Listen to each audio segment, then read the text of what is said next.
إن الحمد لله الأكرم الذي خلق الإنسان وكرم وعلمه من البيان ما لم يعلم فسبحان الذي لا يحصى امتنانه باللسان ولا بالقلم ونشهد أن لا إله إلا الله وحده لا شريك له ونشهد أن سيدنا وسندنا وحبيبنا ومولانا محمدا عبده ورسوله الذي أرسله بالحق بشيرا ونذيرا وداعيا إلى الله بإذنه وسراجا وقمرا منيرا أما بعد فأعوذ بالله من الشيطان الرجيم بسم الله الرحمن الرحيم يا أيها الذين آمنوا توبوا إلى الله توبة نصوحا وقال تعالى قل يا عبادي الذين أسرفوا على أنفسهم لا تقنطوا من رحمة الله إن الله يغفر الذنوب جميعا إنه هو الغفور الرحيم صدق الله العظيم. عن أنس رضي الله تعالى عنه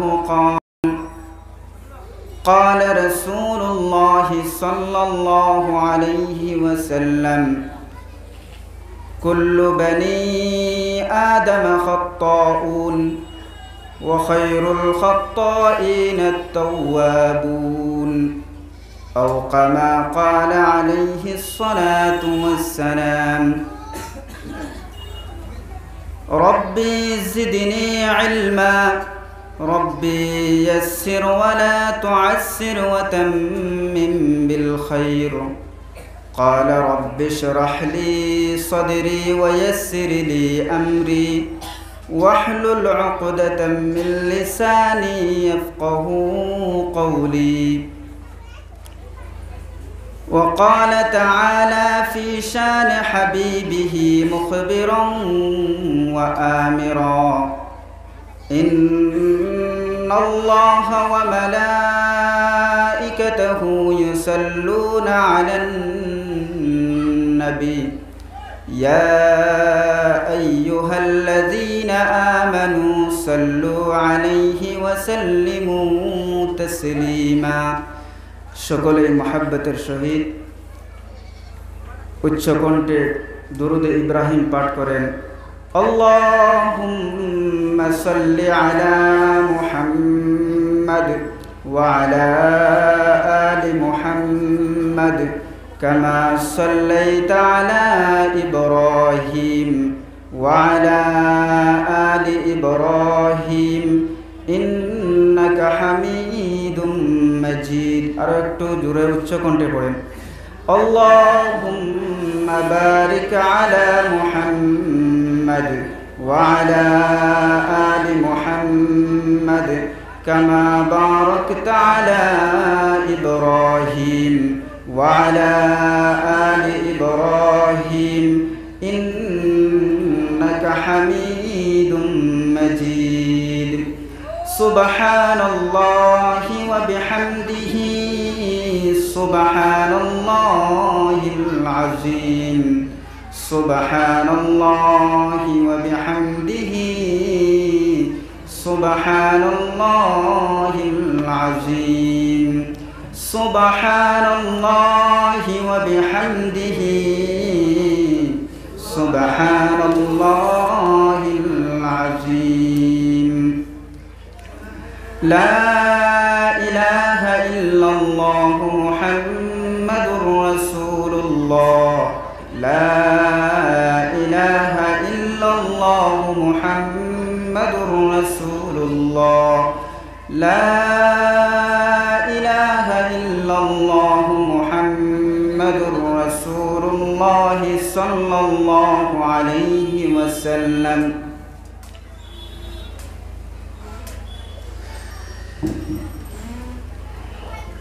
ইসার পার বাজার জামে মসজিদের ওয়াজ ইন্তেজামিয়া কমিটির উদ্যোগে আয়োজিত আজকের এই ওয়াজ ও দোয়ার মাহফিলের মহামান্য শ্রদ্ধেয় সভাপতি সাহেব,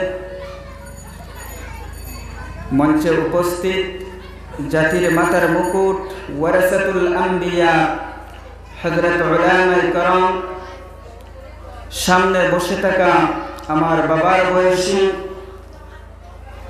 মুরব্বিয়ানে আযম, সমবয়সী তরুণ যুবক ভাইরা,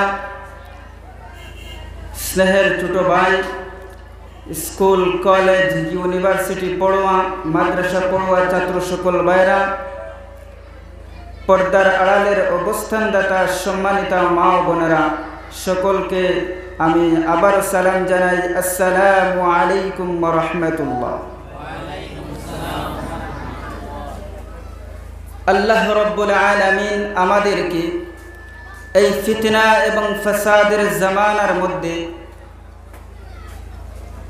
এক দিনী মজমুআর মধ্যে আসার এবং বসার, কথা শোনার ও বলার তৌফিক দিয়েছেন। যে মহান রব্বুল আলামিন আমাদেরকে ভালোবেসে ঈমানওয়ালার ঘরে জন্ম দিয়েছেন, সেই দয়াময় মহান প্রভু রব্বুল আলামিনের দরবারে সবাই একসাথে কালিমাতুশ শুকর পাঠ করে সবাই পড়ি আলহামদুলিল্লাহ। আমার উপস্থিত আল্লাহওয়ালা ভাইরা, আমরা আল্লাহ তাআলার অসংখ্য নিয়ামতকে অসংখ্য নিয়ামত উপভোগ করি। অনেক সময় আমরা আল্লাহ তাআলার এই নিয়ামতগুলোকে উপভোগ করার পরেও নিয়ামতের শুকর আদায় করি না। এই কাজটা আমরা বেশিরভাগই করি যে নিয়ামতের শুকর আদায় করি না। এজন্য আমার আল্লাহওয়ালা ভাইরা, আমরা সব সময়, হাঁটার সময়, চলার সময়, কথাবার্তা বলার সময়, বাজারে যাওয়ার সময়, বাড়িতে যাওয়ার সময়, ঘরের মধ্যে সব জায়গায় আল্লাহ তাআলার নিয়ামতের শুকর আদায় করতাম।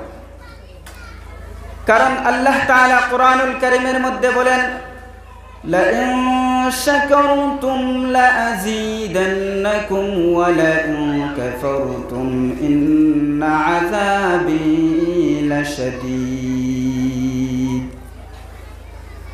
আল্লাহ রাব্বুল আলামিন বলেন, যেই বান্দা আমার নিয়ামত পাওয়ার পর আমার নিয়ামতের শুকরিয়াকে আদায় করবে, আমি ওই বান্দাকে আরো বেশি করে নিয়ামত বাড়িয়ে দেই। বলুন সুবহানাল্লাহ।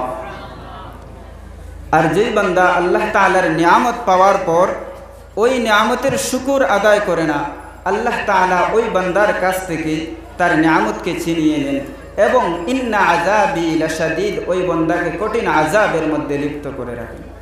এজন্য আমরা সব সময় আল্লাহ তাআলার নিয়ামতের শুকর আদায় করতে হবে। আমার আল্লাহওয়ালা উপস্থিত মুরব্বিয়ানে আযম, তরুণ যুবক ভাইরা, আমি আমার খুতবার মধ্যে কোরআনুল কারীম থেকে ছোট্ট একটি আয়াত, নবী সাল্লাল্লাহু আলাইহি ওয়াসাল্লামের অসংখ্য হাদিস থেকে একটি হাদিস তিলাওয়াত করেছি। আজকের আলোচনার মধ্যে এই আয়াতের উপর এবং হাদিসের উপর থেকে আয়াত এবং হাদিস থেকে কিছু সময় আপনাদের সম্মুখে আপনাদের সকলের দোয়ায় আল্লাহ রাব্বুল আলামিনের তৌফিকে সহি তরিকায় সহি আকীদায় কিছু বলার চেষ্টা করব ইনশাআল্লাহ বিইজনিল্লাহ বিমাশিয়াতিল্লাহ। আমি খুতবার মধ্যে আয়াত তিলাওয়াত করেছিলাম। আল্লাহ রাব্বুল আলামিন বলছেন, ইয়া আইয়ুহাল্লাযীনা আমানু তুবু ইলাল্লাহি তাওবাতান নাসুহা। আল্লাহ রাব্বুল আলামিন বলছেন, হে বিশ্বাসী বান্দাগণ, হে ঈমানওয়ালা বান্দাগণ। এই আয়াতের মধ্যে আল্লাহ রাব্বুল আলামিন আমাদেরকে ইয়া আইয়ুহান নাস বলেন নাই, অতি সম্মানের সহিত আমানু ঈমানওয়ালা বলে ডাক দিয়েছেন। হে বিশ্বাসী বান্দাগণ, তোমরা আমার কাছে তাওবা করো। তাওবা নাসুহা অর্থাৎ খাঁটি তাওবা করো, দিল থেকে তাওবা করো। এই তাওবা শব্দটা কি আমরা আজকে প্রথম শুনেছি? না, এই তাওবা শব্দ আমরা অনেকবার শুনেছি। অনেকবার এই তাওবা শব্দকে আমরা শুনেছি। এই তাওবা শব্দের অর্থটা কি? তাওবা শব্দের অর্থ হচ্ছে ফিরে আসা। কি বললাম? আমার আল্লাহওয়ালা ভাইরা, যুবক ভাইরা, একটু আমার সাথে কথা বলবেন। আপনারা যদি আমার সাথে কথা বলেন, আমিও ইনশাল্লাহ আপনার সাথে কথা বলতে আমারও একটা আরাম লাগবে। তাই দয়া করে আপনাদের পায়ে ধরে বলি, আমার সাথে একটু জোরে কথা বলবেন। তাওবা শব্দের অর্থ কি বললাম? ফিরে আসা। আবার কোনো কোনো ডিকশনারিতে বলা হয়েছে তাওবা শব্দের অর্থ অনুতপ্ত হওয়া, লজ্জিত হওয়া। শরীয়তের দৃষ্টিতে তাওবা কাকে বলে? শরীয়তের দৃষ্টিতে তাওবা বলা হয় আপনি যে আল্লাহ রাব্বুল আলামিন এবং নবী সাল্লাল্লাহু আলাইহি ওয়াসাল্লামের বলে দেওয়া রাস্তাটাকে ছেড়ে দিয়ে খারাপ রাস্তার মধ্যে আছেন, ওই খারাপ রাস্তা থেকে ছেড়ে দিয়ে পুনরায় আল্লাহ রাব্বুল আলামিন এবং নবী সাল্লাল্লাহু আলাইহি ওয়াসাল্লামের তরিকার উপরে আসার নাম, অর্থাৎ খারাপ থেকে ভালোর দিকে ফিরে আসার নামই হচ্ছে তাওবা। আমার আল্লাহওয়ালা ভাইরা, সুদের বিষয়, নামাজের বিষয়, হুকুকুল ওয়ালিদাইনের বিষয় অর্থাৎ মা বাবার বিষয়, হারামের বিষয়, হজের বিষয়, যাকাতের বিষয়, নারীর পর্দার বিষয়, কোরআনের বিষয়, আরও অনেক বিষয়গুলো রয়েছে। এত বিষয় থাকা সত্ত্বেও আমি কেন আজ আপনাদের সম্মুখে তাওবার বিষয়টাকে সিলেক্ট করলাম? কারণই হচ্ছে তাওবা বর্তমান সময়ের একটা অনিবার্য দাবি হয়ে দাঁড়াচ্ছে তাওবা। কারণ আমাদের এত গুনাহ, আমাদের পুরা জিন্দেগিটাই গুনার মধ্যে রয়েছে।